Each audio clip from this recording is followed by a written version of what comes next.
Hey, gorgeous. Welcome to season 2 of the Hormone Puzzle podcast.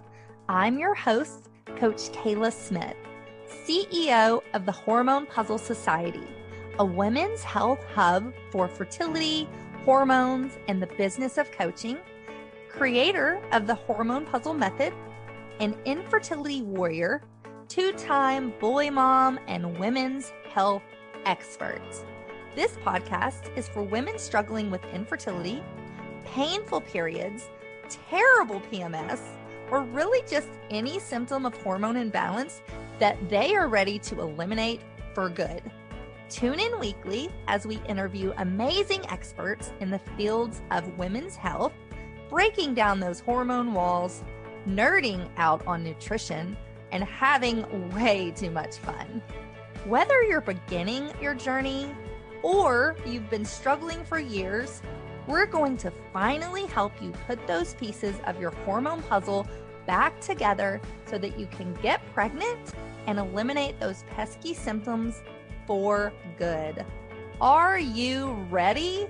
This season is packed with even more expert guests sharing groundbreaking knowledge, giving you that jolt of energy that you so desperately need, sending you lots of virtual hugs, and inspiring you to take your fertility into your own hands and make that baby. Thank you so much for tuning in. Now let's get started on your road to transformation. Today's guest is Dr. Karin Abrell. She is a psychologist, author, international speaker, musician, and host of the podcast Love and Life. A former psychotherapist and professor, Dr. Abrell's platform integrates clinical expertise with an emphasis on cognitive behavioral therapy and data gleaned from psych research. Her writing, speaking, and podcasting delve into all the good stuff: how to have true intimacy in your romantic relationships, meaningful friendships, healthy family connections, and fulfilling careers. Her book, Single is the New Black, Don't Wear White Till It's Right, is a word of empowerment to singles, encouraging them to stay strong amidst the single shaming, live life on their terms, and never settle for anything less than extraordinary relationships. Her second book, I Don't, A Guide for the Runaway Bride, will be published in spring of 2022. Connect with Dr. Karin on Instagram at dr.karin or on her website, loveandlifemedia.com. And in honor of Pregnancy and Infant Loss Awareness Month, listen in as we dive into the L of the hormone puzzle and talk about love and encouragement for yourself and for your partner, how to have intimacy in your relationships, and how to love yourself and practice wonderful self-care.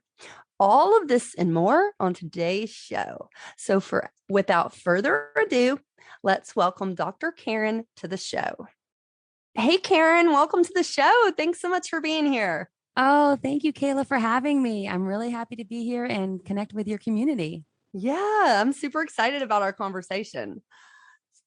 So let's just dive in. Tell us a little bit more about you and how you started working in women's health and with mental health. Yeah, well, I'm a psychologist, and my path initially was kind of conventional. I started with a master's in clinical psych, which is what you get to become a therapist. And I was a therapist for kids in the foster care system in the south side of Chicago.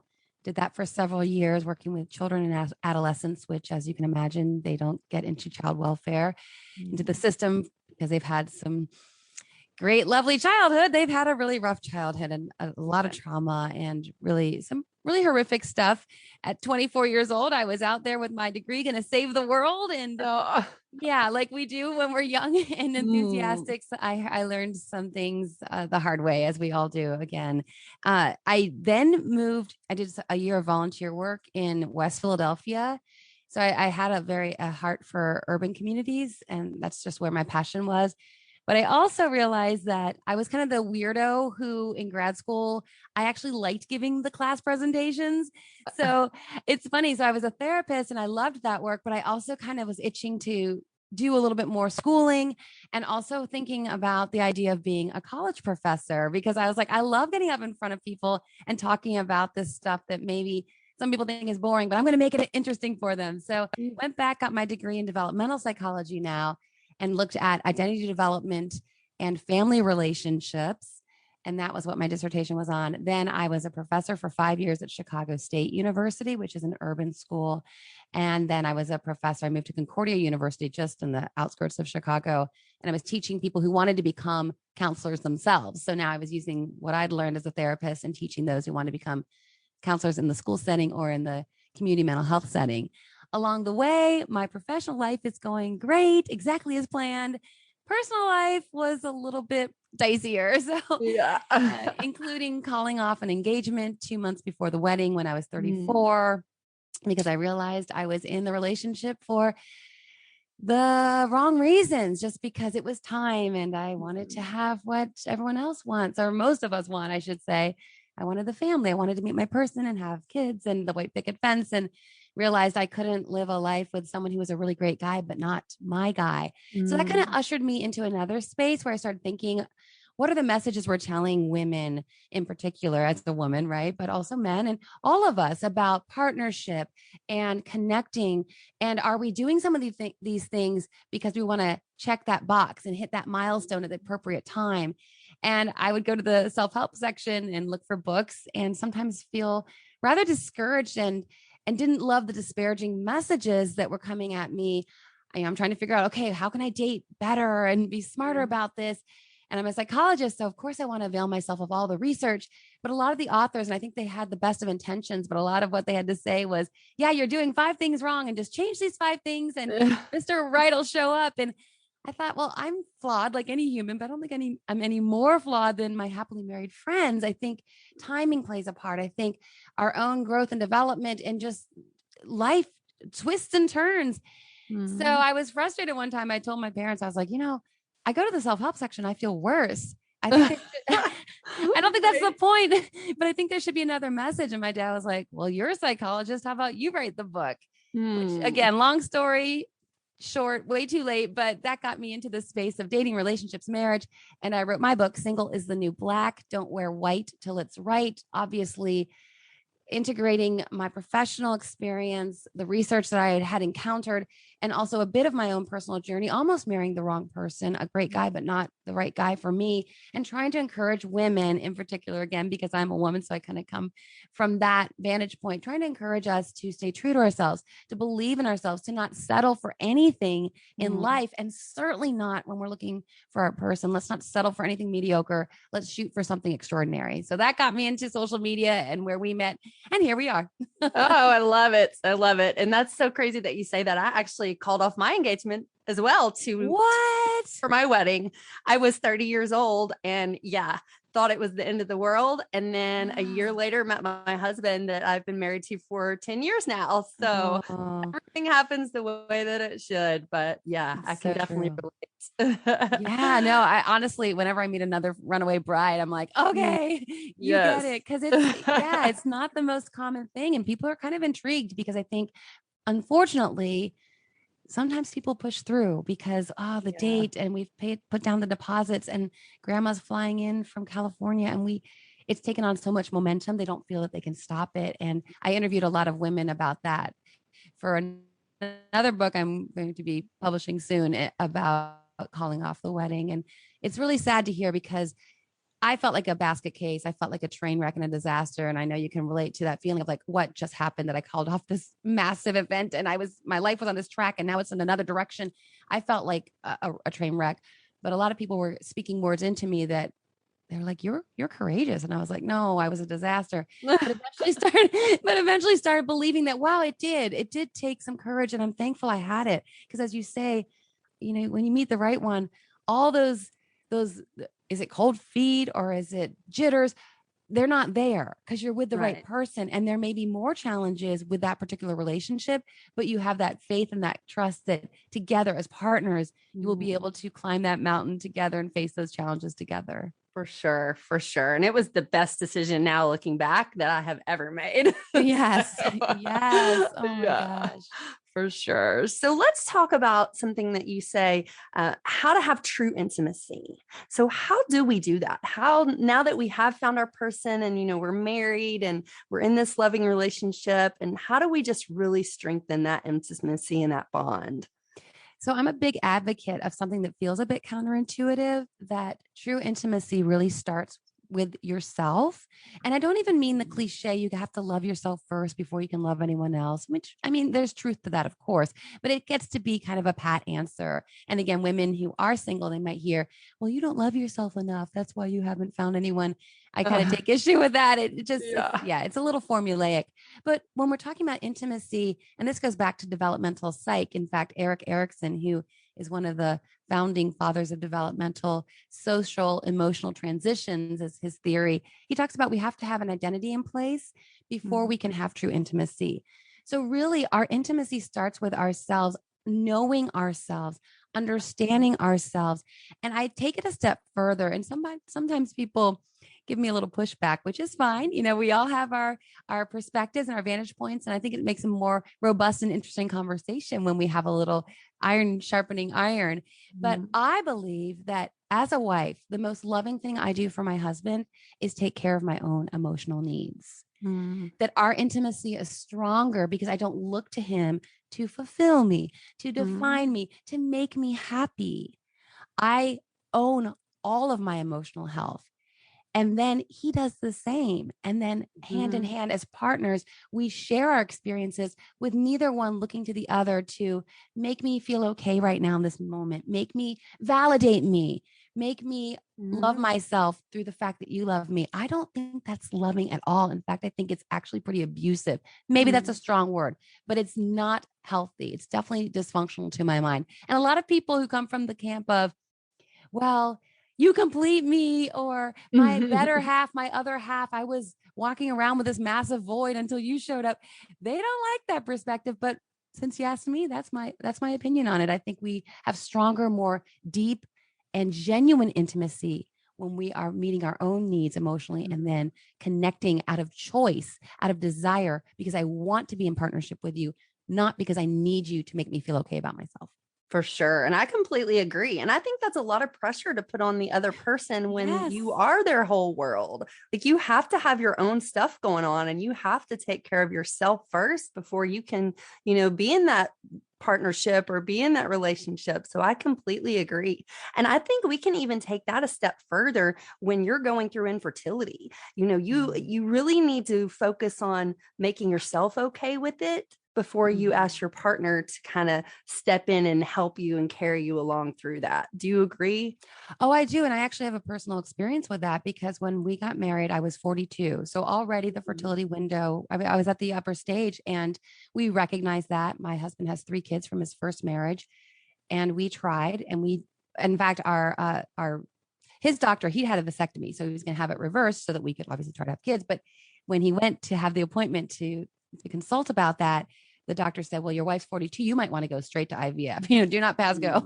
Right. Like $200 go straight to IVF. So we said, okay. And so we went through that. And I remember, and as you know, obviously in your community is well aware, not every month works, right? So you may get the call that you don't have enough follicles and your hormone levels don't look good and all of these things. And every time you get that call and it's not successful, you can't move forward that month, it's crushing. And you know that every month is another month closer to that fertility window. And it was very painful. And I had to do a lot of work on my own. And my husband was there to support me. Absolutely. But let's be honest also, it wasn't the same experience, was it? I wasn't a mother. He already had children.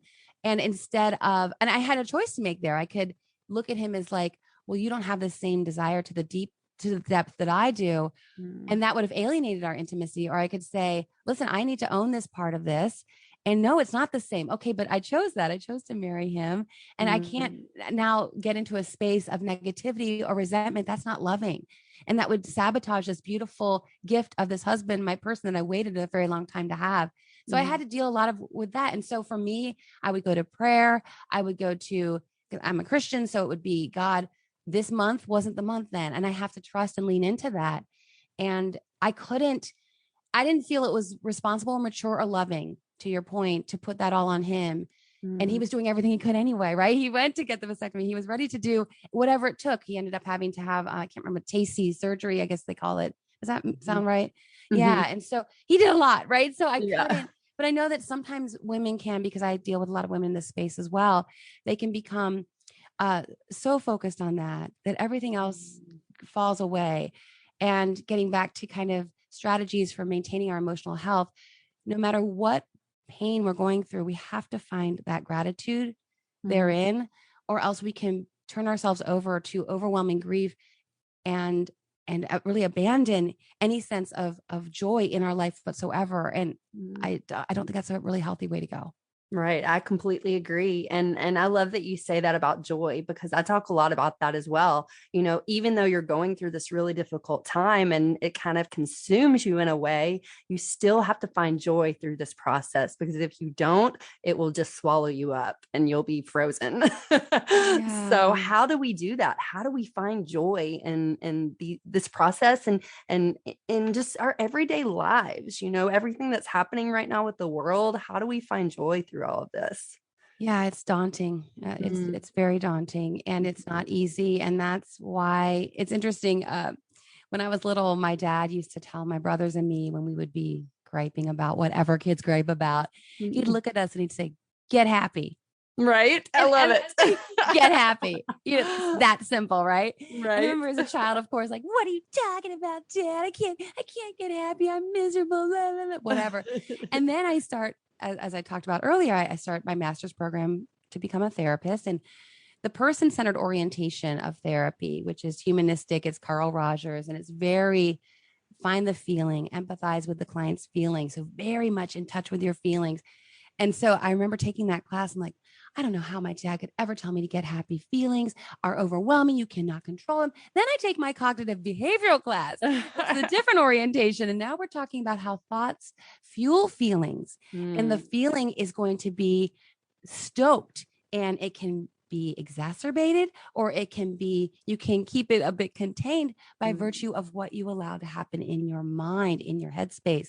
So then I was like, oh, that's what Dad was talking about. My dad was a musician, a college professor, and jazz pianist, church choir director. He was not a therapist in any way, shape, or form, but he had, throughout his own growth and development, locked into a cognitive approach to life, I'm going to take charge of what I can every day. And as we spoke to, in crazy times that we are living in, and certainly in the part of IVF and infertility, so much of your experience feels out of your control. But what you do control every day from the moment you wake up is what you allow going on in your headspace, the thoughts that you allow to the ones that you rehearse, the story you tell yourself, the meaning that you give a situation.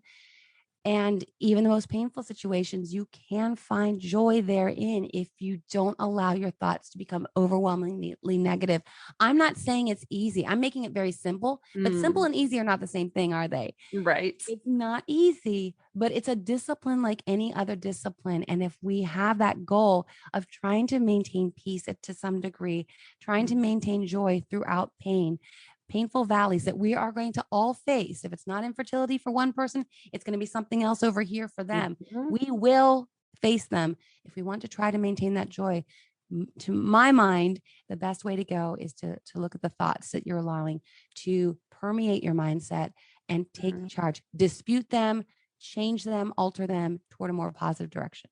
I love that you say that, because that's one big piece as well that I talk about. The mind body connection is so strong, and those thoughts and beliefs can sometimes paralyze you, and they can cause your physical body to respond to what you're mentally thinking.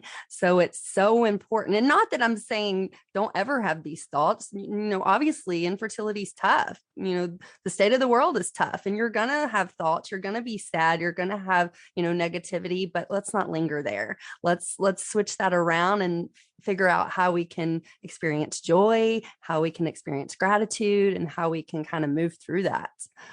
So yeah. So let's switch gears a little bit and talk about loss. This is pregnancy and loss awareness month. And, how do we move through loss? How do we navigate this, if you will? Yeah, and loss is pervasive. There are so many losses when we talk about, and I don't think our culture is all that great with loss in general. I don't think we're all that great with grieving. We don't really have much of a bereavement period. I know most companies will give someone a couple days off and that's it. And right. We don't really have the vernacular. People don't know how to handle it. Everyone feels uncomfortable at a funeral, for example, and we're very uncomfortable with that disenfranchised grieving, the grief and the loss that isn't so obvious, right? Which of course infertility would be that. How do you grieve something you never had? For a woman who never becomes a mother, that's something a lot of the women in my community may face as they're in their late 30s, early 40s, late 40s, single. They maybe don't even know if they're infertile. They just never found their person with whom to try to become a mother. So grief and loss is profound. As we spoke to a moment ago, it's an enormous part of the human experience. And I really like the way that you phrased it a few minutes ago, just that we're going to have those feelings. We would never want to not feel those feelings. That would be robotic, right? We wouldn't be human. We want to, I believe that God gave us the full range of emotions, and our emotions tell us something. They're oftentimes an indication that something's amiss. And as we said earlier as well, I think oftentimes our emotions are letting us know that we've gotten stuck and rigid with our thinking. We're not, as what Dr. Stephen C. Hayes, the creator of ACT, calls, we're not being psychologically flexible to try to look at a situation. Can we reframe it, what it feels like even in this moment, what it means also for the broader experience of our life? This is not easy stuff. This is very high level cerebral stuff. But I talk to my women in my community a lot. I'm like, we're in our heads most of the time anyway. A lot of us, we get in our head. I'm like, we might as well be doing something useful up there. Yep. So similarly to what we spoke to a moment ago, I believe that we navigate loss and we grieve with that mindset approach. And of course, I'm sure your community is familiar with the stages of grief, Elizabeth Kubler-Ross's stages of grief, which really encompass the full range of emotions, that denial, the anger, the bargaining, the depression, then the acceptance. And of course, an understanding, they're called stages, but they really don't occur in sequence. You can bounce around. And I think to figure out how to navigate that is to honor your own grief, even if no one else can see it or honor it. And that gets back to finding a community like yours or mine, trying to find people who get it. And this maybe sounds, I just know this is something I've had to do through the elements of my life that even some of my best friends couldn't understand. And I had to be careful who I shared things with. And I think some people might say, gosh, you're not giving someone a chance to be supportive. But what I found, of course, being single for many years and then being a stepmom, which not everyone understands that, and then not having my own children, which not everyone understands that, I found that I sometimes have to be careful because someone with the best of intentions may say something that could heap salt on the wound. They don't mean to. So I have to be careful. And I think we should all be careful. Part of grieving, I think, is to understand who's a safe person to share this with and who we might need to keep things a little bit more surface, at least for this particular domain of this content, the conversation in that realm. For sure. And I completely agree. And I always say, it's your story and you can share it with whoever you wish. And you can not share it with anybody if you don't want to. Yeah. It's your story. And I think that dives into social media. We're all on social media. And sometimes I feel like we're bombarded, especially in the fertility community, with just different viewpoints and different, things. And so it's up to us how we want to share our stories. And for me, I've decided to be very vocal about my infertility journey because that helped me. But for another person, it might not. And that's our choices. So I love that you say that. Yeah, no, I'm glad to know we resonate on that, because sometimes I think people can feel that maybe with that approach, we're cutting people out and not giving them the chance to be there for us. But I just know that sometimes we maybe have the strength to try with a dear friend. And then I think sometimes we just don't. And that we have to, I think what you're saying is really important and powerful. If you're feeling very fragile in this area, and this can go on for years with infertility. I mean, we know people who've tried for 10, 15 years. And so this may be a state of a chronic state for quite a while, where you're in the throes of this. And to know, okay, in this moment, I feel you're going to feel like anything. You're going to have fluctuations. There'll be moments you feel like I got this. And there's going to be moments where you feel like, I don't know if I can move on if this doesn't happen. Just to be very mindful of where you are. And if you're feeling particularly fragile, be careful. And then, to the social media, don't get on social media today, because you can't see anyone's baby bump and be okay today. You just can't. Right. I completely agree. Oh, I love this conversation, but we do have to take a short break to hear a word from our sponsors. We're going to come back and talk more practical tips on how we can navigate, how we can have strong mental health, and even talk about self-care. So we'll be right back. Hey y'all, it's Coach Kayla here. I hope you are loving this episode as much as I am. We will be back in just a minute, but first, a word from our sponsors. This episode is brought to you by the Hormone Puzzle Society, a women's health hub for fertility, hormones, and the business of coaching. Whether you're struggling to get pregnant with pesky hormone symptoms, or you're working to build a career in the fertility and women's health space, we have you covered. Visit our website at www.coachkayla.com to learn more on how we can help you. Text the keyword fertility to 615-257-8855 for your free fertility meal plan. Welcome back, Karin. Thank you. So let's talk practical tips. What are maybe your top 5 tips for just having a really strong mental health? Yeah, well, we spoke to it a bit ago, but gratitude and happiness are always correlated in multiple studies in psych research. So we know that people who are grateful are happy, and people who are happy are grateful, and really doesn't matter which came first, the chicken or the egg. It's just a practice. So little things that start small that have a huge impact. And for some people, they're going to want to journal.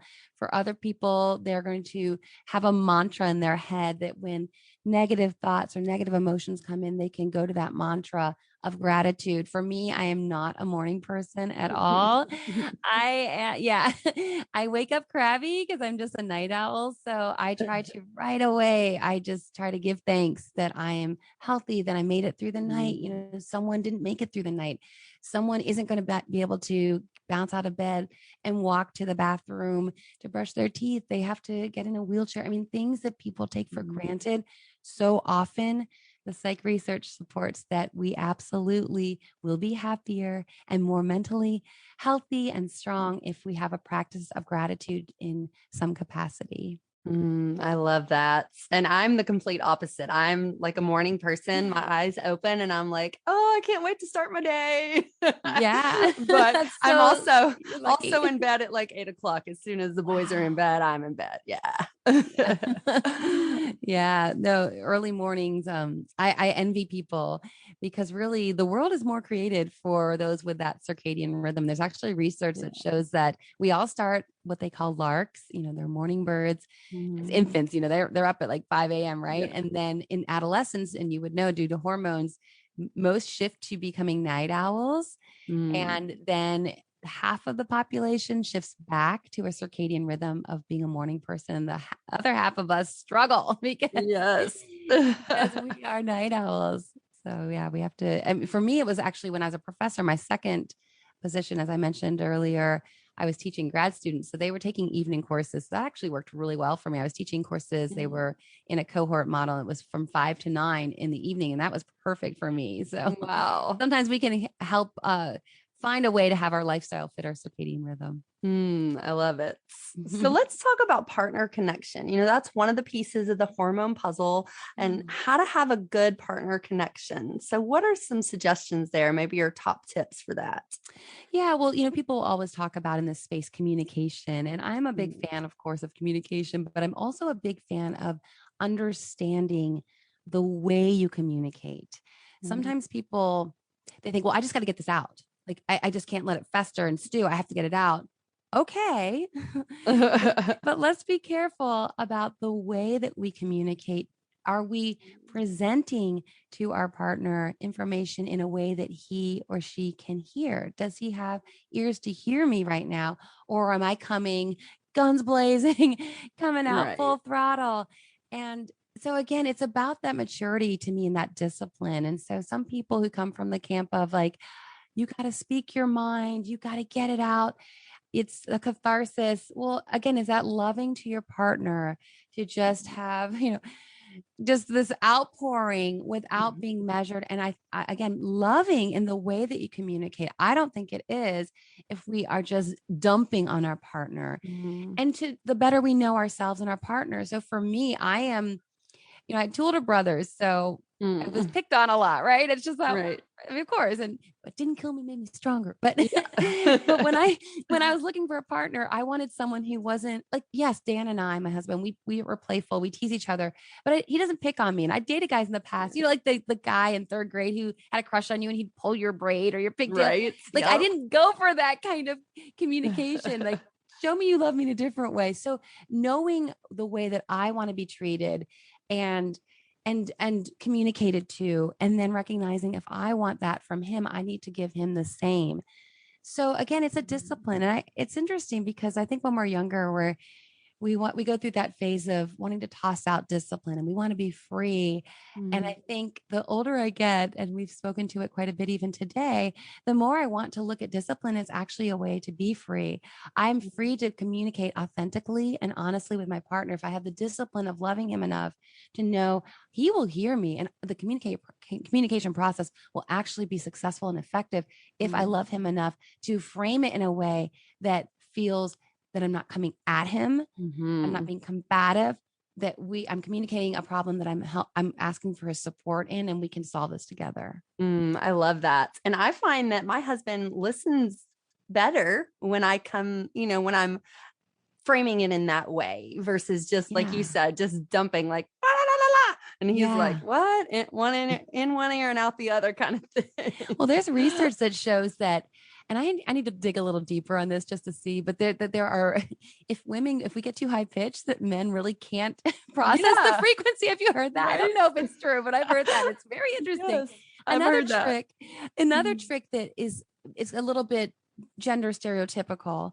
but that men do better with more, they're more kind of concrete typically.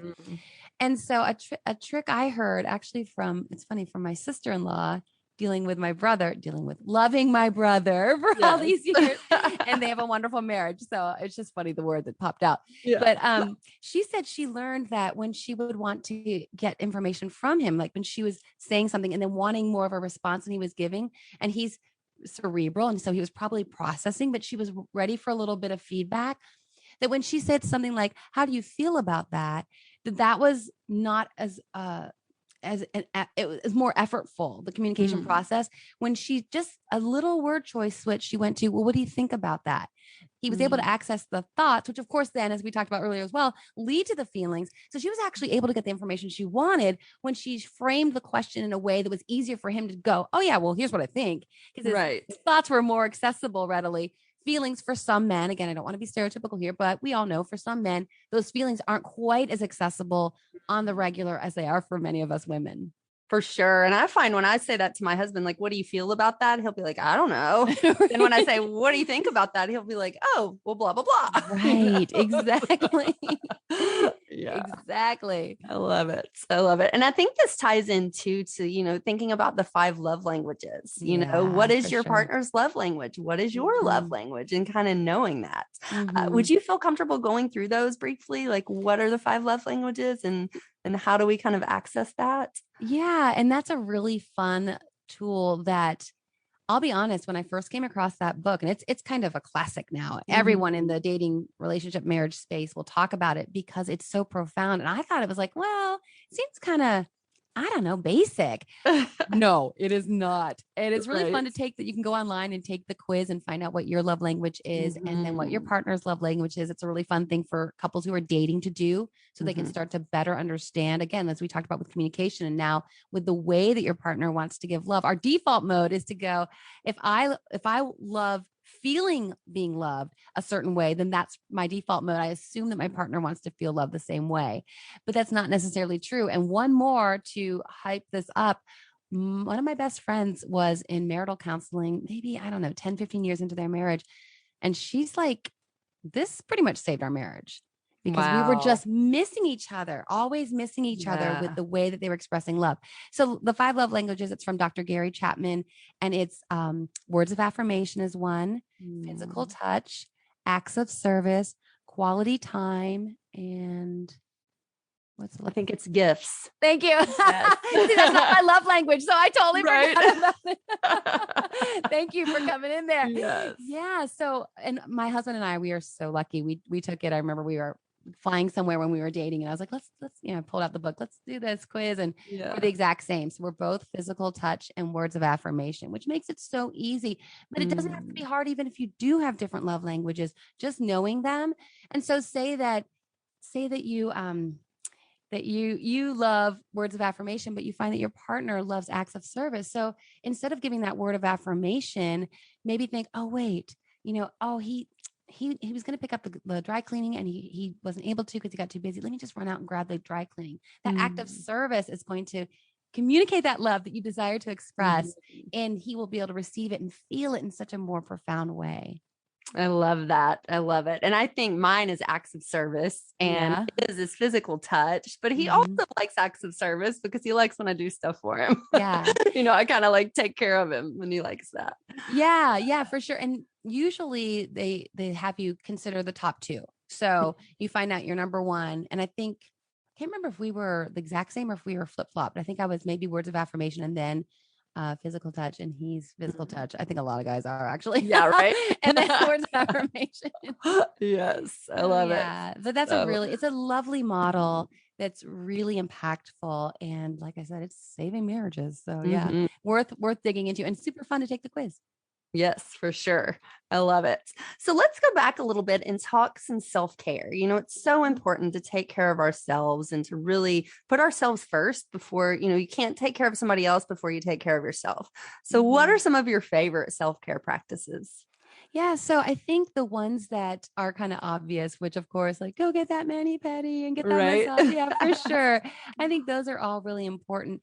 But again, I think one of the things that we miss sometimes, and of course you speak to this with your work, is that self-care, again, it goes back to discipline. And I'm harping on discipline because I think it's something that I'm trying to get a little bit more structure and discipline in my own life. And so it's really front of mind right now.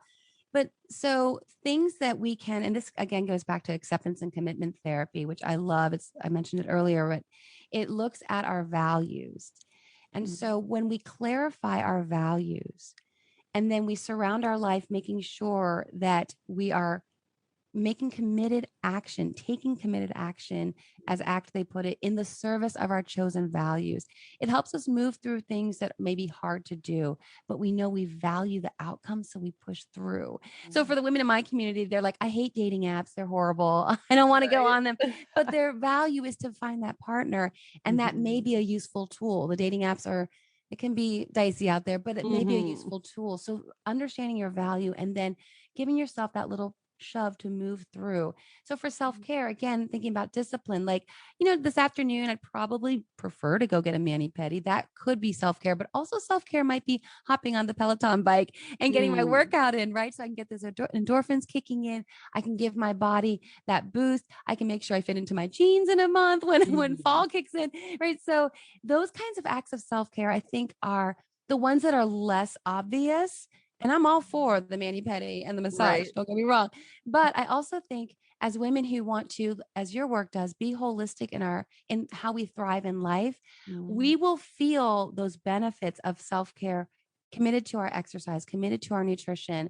I'm not saying I don't indulge. I love my ice cream, but I want to commit to those other realms so that I can, from the outside, is from the inside out, rather, make sure that if I value mental health, right, that's one of my core values, that I'm taking committed action through working out, through also eating right, so that I'm not eating so much junk processed food, so that I'm not able to let my body fuel my mind to give me the best chance of having that emotional health and well-being that I desire as one of my values in my life. I love it. I love it. And I think, a misconception about self-care is it has to be something that's hard, takes a long time, or costs a lot of money. And really, it can be 5 minutes. I always talk about take 5 minutes, sit outside and get some sun and read your book for 5 minutes, or walk through the grass with bare feet, or whatever it is. It doesn't have to be long and expensive to do some self-care that's really beneficial, for sure. Yeah. I love it. Yeah. Well, I could talk about this all day, but we do have to wrap up. All right. So I would love to hear a little more about your books, the one that's out now and the one that's coming, and then where people can find you and possibly work with you. Okay. Yeah. Thank you so much. Thanks again for having me. And thanks for the opportunity to share with your community. Yeah. So the book is Single is the New Black. Don't wear white till it's right. And again, it's a different vantage point. It is not how to snag a man. It is all about how to remain happy, hopeful, and positive, despite being on the single scene longer than you wanted to be. I don't even give a whole lot of how-tos. It's just about, here's what I did. Here's how to manage it when your aunt says, well, maybe you're too picky and that's why you're single. Or maybe you intimidate the men with your degrees and your opinions, all these kinds of things that single women will hear. And and then I also have my own podcast. It's called Love and Life with Dr. Karin, and Dr. Karin is with an I, Karin. And those are conversations grounded in psych research to help us thrive in love and life. So a lot of the stuff that I used to teach as a professor, I think everyone could benefit from some of this. And I try to bring experts on, other psychologists, other mental health practitioners, to talk about ways that we can level up and thrive, because that's what we're all going for. I mean, no one's out here like, I want to have a mediocre life. Right. So yeah. And then the next book is a work in progress right now, but it's going to be talking about calling off my engagement, because I think, again, as we spoke to, so often people want that life at that expected time. And maybe all your friends are married and they're on baby number 1 and you don't even have a boyfriend. And so you can feel that pressure. And sometimes we might get into the wrong partnership. And as you know all too well from your own experience, calling off an engagement. So that book, I tentatively titled, I Don't. Right. but really, I would like it to be something that people, even if they're not engaged, would consider. Because again, why are we in partnership? Does this person really align with our values? Is this someone with whom we can really thrive? I really take issue with the notion that marriage is such hard work. It's not. You marry someone who aligns with your values and you want to do life together in the same way. Marriage should be easy. And that's another thing that people want to take issue with me. I stand by it. It should be easy. But yeah, and I'm most active, if anyone wants to follow me and connect with me, on Instagram at Dr. Karin, Dr.Karin. And I offer consultations and packages. And I also have, my brother's a marriage therapist, so he does couples counseling. If anyone has a couples issue, he's had 30 years working with couples. He's an incredibly gifted therapist, so they could reach out to get some support from him. They actually went through infertility for 7 years, couldn't get pregnant. adopted twin boys. 9 months later, a biological girl. Oh my goodness. A year later, another biological girl. So oh my goodness. 4 babies in diapers.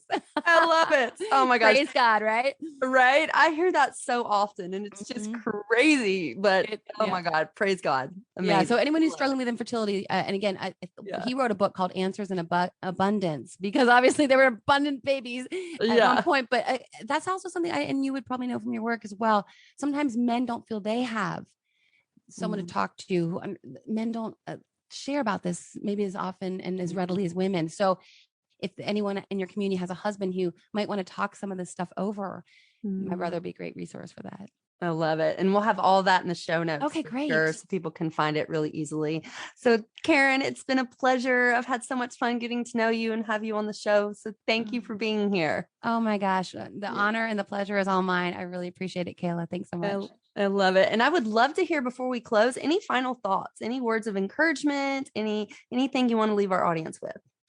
I want to applaud your audience for doing the thing that we all need to do, which is find your community, the people who get it, your podcast community, your work, anyone who's out there who's resonating with our conversation. I would love to have you in my community. The point is we can't go through the grieving by ourselves. We can't go through any of this by ourselves. We aren't meant to be islands in and of ourselves. So finding that community, finding people who really get what you're going through is such a healthy and strong choice to make. So I honor your community for doing that with your work. I love it. Well, thanks again. It's been so fun having you on. So thank you for being here. Oh, no, thank you for having me. I appreciate it. And thank you, ladies, for listening to the Hormone Puzzle podcast. Until next time, bye for now. Hey, hang on just 1 second before you go. I want to make sure that you are aware of all of the amazing free resources that I have for you on my website at coachkayla.com. From a fertility meal plan, a cycle syncing quick start guide, a holistic healing cookbook, as well as master classes, blog posts by me and some amazing experts in the fields of fertility, hormones, and nutrition. So many wonderful resources that will help you on your journey. And I wish there had been something like this when I was going through my 2 years of infertility, but there just wasn't. And so that's why I decided to create all of this for you. So make sure that you go and check it out and you take advantage of this plethora of support that I have provided for you. And spoiler alerts, these were some of the same tricks and the same foods that I used to get myself pregnant, not once, but twice, even after my doctors said that I couldn't. So I know that these things work. So make sure you take advantage of that. And I cannot wait for you to be my next success story. So thanks, love. See you soon. Thanks for tuning in today to the Hormone Puzzle podcast. Check out the show notes for today's episode at coachkayla.com. If you like what you hear, please subscribe and leave a review. Thanks for hanging out with me, and I'll see you next week.